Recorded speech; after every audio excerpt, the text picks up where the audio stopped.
This week, something a little coupe-esque from Toyota. It's the C-HR Koba.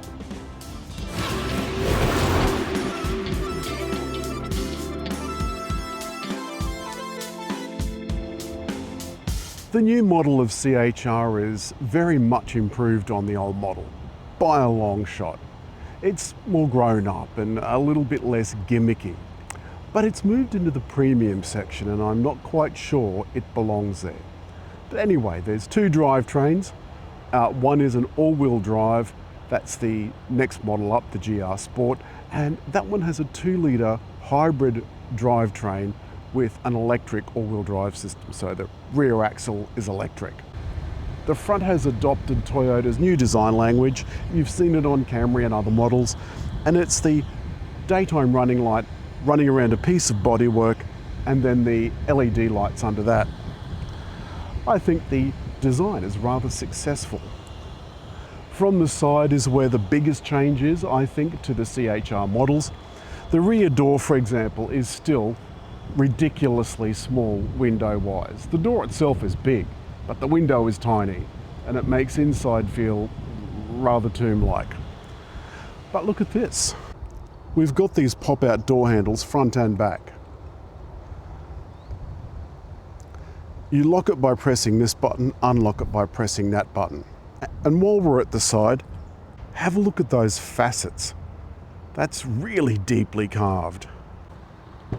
But now I'm going to show you inside the back. There's only a very small amount of space between the seat that's set for me to drive and the back seat. I couldn't sit in here and I'm not going to try. But you see, it is rather tomb-like back here. That rear pillar is absolutely enormous and the back window is absolutely tiny. That's 2 weeks in a row I've not been able to get in the back seat. I did move the front seat forward and have a go at sitting in, and yeah, it's a little too tomb-like. Add to the fact that it's got privacy glass, this blackened glass, and it's pretty dark in there. There's a couple of USBs in the back as well. The rear tail lights, rather smart, and this C-HR, that lights up when the car greets you. It does have kick to open, but I've got the car running so that the air conditioning stays on. It's a bit warm today. The boot is a decent size, but there's nothing to see underneath. And the seats go down 60/40. The electric hatch has a close or a close and lock option. The lock option only works if you've got the key on you. Whoops, as I just proved. But it does save you having to schlep around the front when you've got your hands full of groceries. And the kick to open also kicks to close. Now I'm sitting in the front, and this is where it feels really premium. The plastic is nice quality, unlike the back doors that are really scratchy. The door cards covered in this beautiful Alcantara-like fabric. There's the usual window switches and door locks, automatic lights, tailgate opening, etc. I don't know if you can see it, but just there we've got a head-up display. And remember, this is the middle model, the Koba. It's a front-wheel drive version, and it comes in at $57,000 and some change on the road. The top model is $62,000 and some change on the road. Yikes. So what do you get?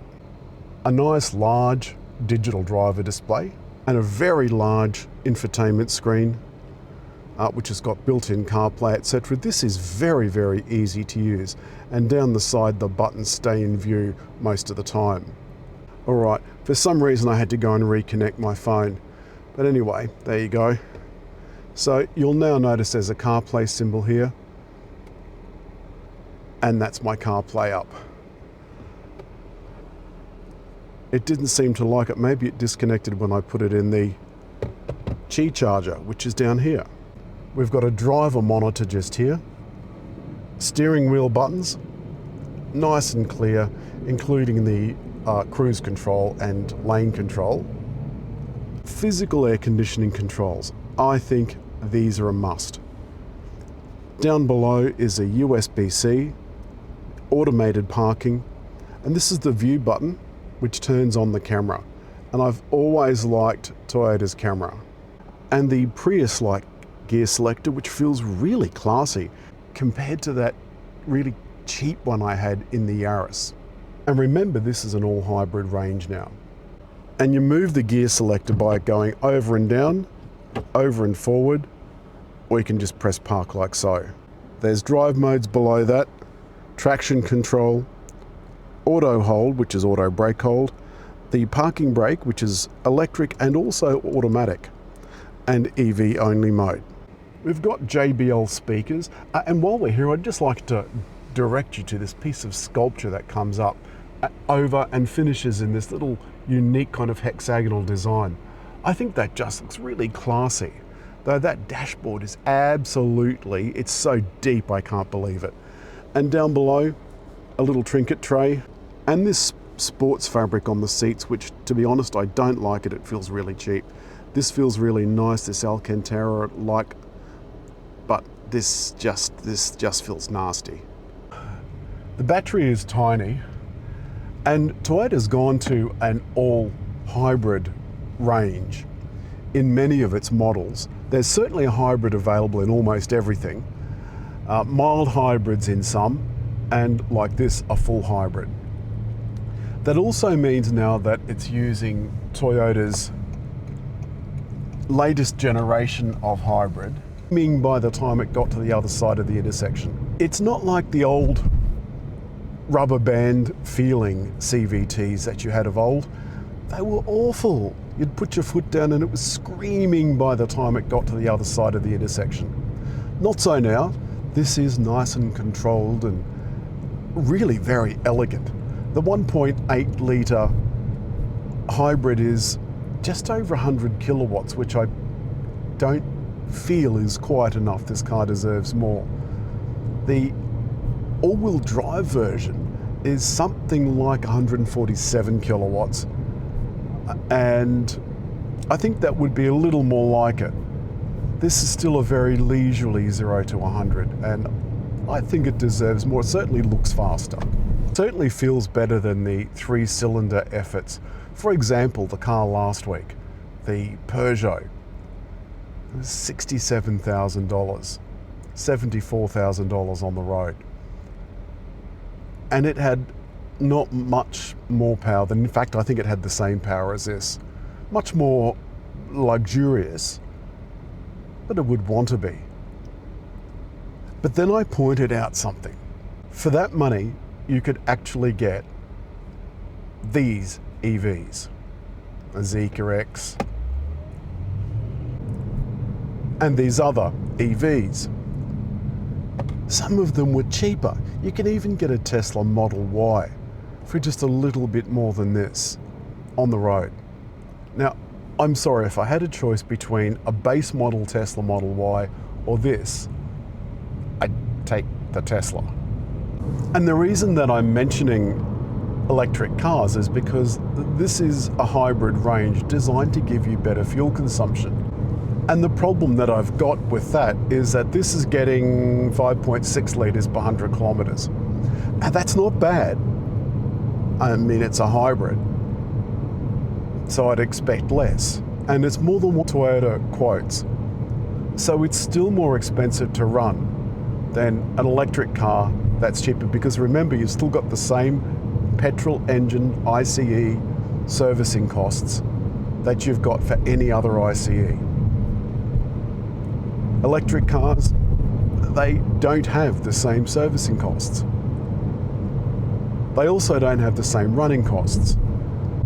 And even if you were to add up all those costs, especially if the EV costs less than this, the ownership cost is considerably less.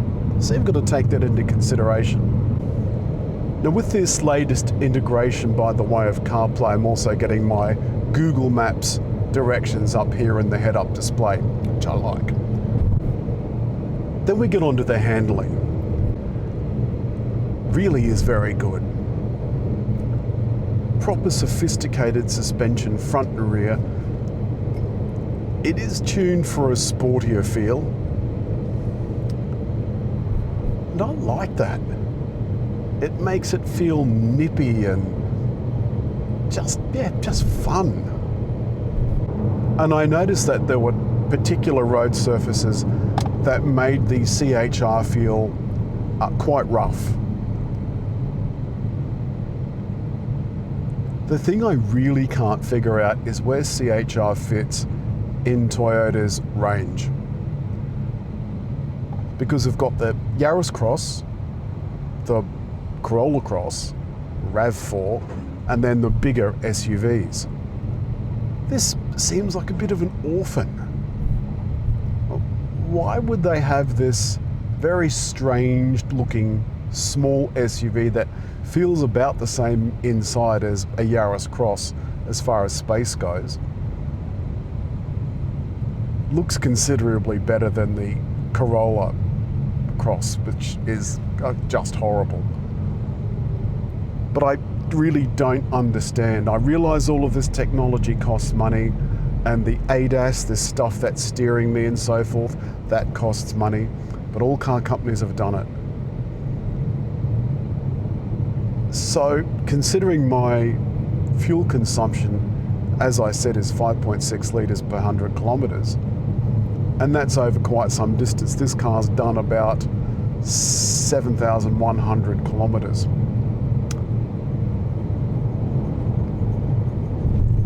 I think that fuel consumption should be lower. And if I was just around town, if I was doing just urban tasks, chances are it would be. That's all this week from Toyota's C-HR. I absolutely loved it. Handles beautifully. It's a fantastic car. But Toyota really is going to have to sharpen its pencil against cheaper rivals that offer better value for money. As always, hit like, leave a comment, and just over there on the little round thing to subscribe.